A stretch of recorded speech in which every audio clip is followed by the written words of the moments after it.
Mesdames et messieurs les ambassadeurs et ambassadrices, je voudrais d'abord vous dire mon émotion et ma fierté, et mon bonheur d'être dans cette salle aujourd'hui. De voir tous ces étudiants ici, et de savoir, comme vous l'avez mentionné, monsieur le doyen, qu'il y a d'autres salles, avec quelques centaines d'autres étudiants, venus assister à notre rencontre de ce soir. C'est dans le long voyage qui a été le mien, qui se poursuit, toujours un moment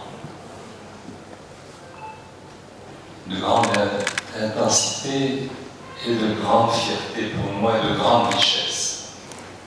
Chaque fois que l'on me donne le privilège et l'honneur et le plaisir d'entrer dans une enceinte universitaire, de rencontrer les professeurs, de rencontrer les étudiants, si possible de les écouter, de débattre avec eux, je repars enrichi et en général, pour moi qui n'hésite jamais à user de tous les superlatifs que je peux avoir dans mon vocabulaire quand il me faut parler de mon pays, de mon histoire, de mon Maroc, de mes Marocains. Et chaque dialogue, échange, rencontre avec le monde de l'éducation, le monde de l'enseignement est un moment de grand privilège pour moi, de grande richesse. Et je le dis ici sans flagornerie, parce que je n'ai pas souvent l'occasion de le faire, mais je ne rate jamais aucun de ces rendez-vous. Et je sais gré au corps enseignant, à ses dirigeants, de penser à moi de temps en temps et de me donner cette opportunité. Je le dis aussi sans aucune démagogie, parce que toutes les expériences que j'ai eues dans les enceintes universitaires m'ont permis souvent de corriger certaines erreurs, m'ont permis aussi d'apprendre ce que je ne savais pas, et m'ont permis de prendre la juste mesure de ce qu'est mon Maroc, celui d'aujourd'hui et surtout en parlant avec les étudiants, celui qui se profile pour demain. Et être ici, dans cet amphithéâtre, j'ai eu l'occasion d'y venir déjà et de débattre avec des personnalités d'exception. Mais pour moi, y être à cette tribune, vous le rappeliez, monsieur, c'est 1917. Et puis cette faculté est l'institution universitaire d'enseignement et de recherche la plus ancienne de notre pays. Des personnages éminents qui ont enseigné au fil du temps, français, marocains, venus de tous horizons, des personnages d'exception qui ont ensuite pris de très grandes responsabilités dans le Maroc, dans notre Maroc contemporain, sont passés par les bancs de cette université, y ont enseigné. Certains nous ont quittés, mais d'autres sont encore très présents et portent très haut le flambeau de cette faculté des lettres et des sciences humaines. Merci. Merci à tous et merci de toute société qui aspire à la modernité et au progrès doit offrir à ses étudiants, c'est-à-dire l'éducation d'enseignement. Rien ne me paraît plus important, rien ne me paraît plus prioritaire, rien ne me paraît plus déterminant que de donner toutes ces chances à notre système d'éducation, à notre univers de l'éducation et de l'enseignement. Ce ne sera jamais trop cher, les budgets ne seront jamais suffisants. L'investissement que nous y faisons doit continuer continuer à monter, à augmenter. Et on voit un peu d'éducation. Mais on doit aussi le respecter et lui rendre hommage. Je n'ai jamais eu l'occasion aussi, quand je suis dans une enceinte universitaire, de dire que j'ai longtemps été profondément choqué, humilié, quand beaucoup ne se sont pas privés de stigmatiser, de marginaliser.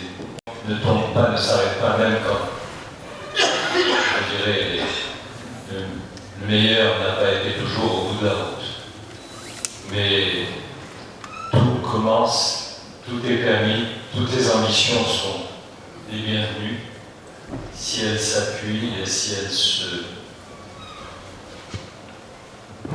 situent et s'intègrent à une nation qui a su et qui a choisi de donner à l'éducation la place qu'elle mérite. Et ça a été le cas de notre pays.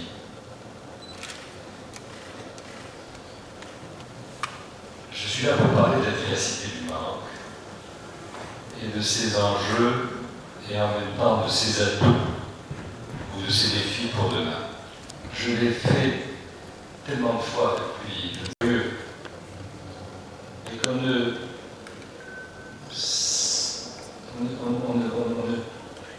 s'incarne pas suffisamment dans ce qu'est la société marocaine de février 2023 d'aujourd'hui. On s'installe, gagne des élections, s'impose, redeviennent légitimes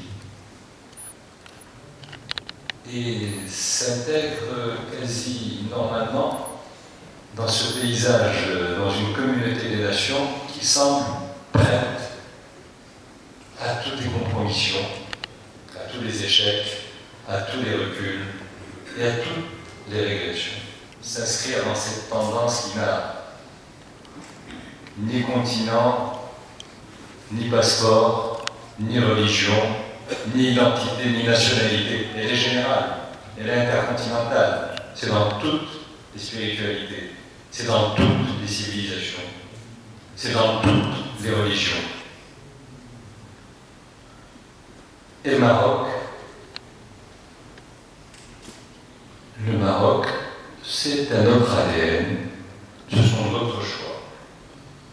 Et je ne dis pas ça pour dire que nous sommes les meilleurs ou que nous sommes exception. Je dis ça simplement pour que on soit un peu moins modeste, qu'on fasse preuve d'un peu plus de lucidité dynamique et positive. En se réappropriant ce qu'est notre société d'aujourd'hui. Il n'y a aucune raison de ne pas le faire par le haut, en débattant de cela, en discutant, en expliquant, en écrivant. Parce que c'est un véritable momentum qui est le nôtre aujourd'hui. Et encore une fois, ça n'est pas le propos de quelqu'un qui vous dirait « tout va bien dans le meilleur des mondes ici ». En aucun cas. Tout va. Mais tout va dans la bonne direction. On sait ce que sont nos fragilités, on sait ce que sont nos atouts, on sait ce qu'ont été nos performances, on sait aussi, en tout cas moi je ne l'oublie jamais, ce qu'ont été nos échecs. Ce qu'on n'a pas su faire, les erreurs qu'on a pu, au long de ce parcours, aussi succomber. Moi, ce qui m'intéresse, c'est où nous en sommes aujourd'hui. Et je m'adresse à vous, les savants, les universitaires, les enseignants, sur la méthode et sur la réflexion qu'il nous faudrait mener pour nous éduquer à toujours avoir ce regard à la fois rétrospectif et prospectif en prenant date sur ce que nous étions il y a 10 ans, il y a 20 ans, il y a 30 ans, il y a 40 ans et ce que nous sommes aujourd'hui. Et de le faire par nos mots, par notre sensibilité, par notre identité, par nos valeurs. Parce que j'ai pas trouvé le mot pour un mot. Dans ma réplique, il y a des lions. C'est quelque chose qui n'a pas toujours été dans notre paysage. On a pendant trop longtemps été installé dans cette aliénation qui a paralysé beaucoup d'entre nous dans la période post-coloniale. C'était le prix à payer. C'était le prix à payer et on l'a payé dans ce que le Maroc est aujourd'hui. Il faut savoir d'où on vient, il faut savoir dans notre histoire récente, contemporaine, post-coloniale, ce qu'ont été les étapes, pour bien savoir si les erreurs ou les contre-performances que nous avons connues et qui souvent nous ont fait payer un prix assez cher. Et je parle notamment de ce qui m'est particulièrement précieux, je le disais tout à l'heure, le monde de l'enseignement et de l'éducation. Il y a des erreurs que nous avons faites dans les années 70 que nous ne ferons plus aujourd'hui. C'est pas par une baguette magique, c'est parce qu'il y a eu ce parcours.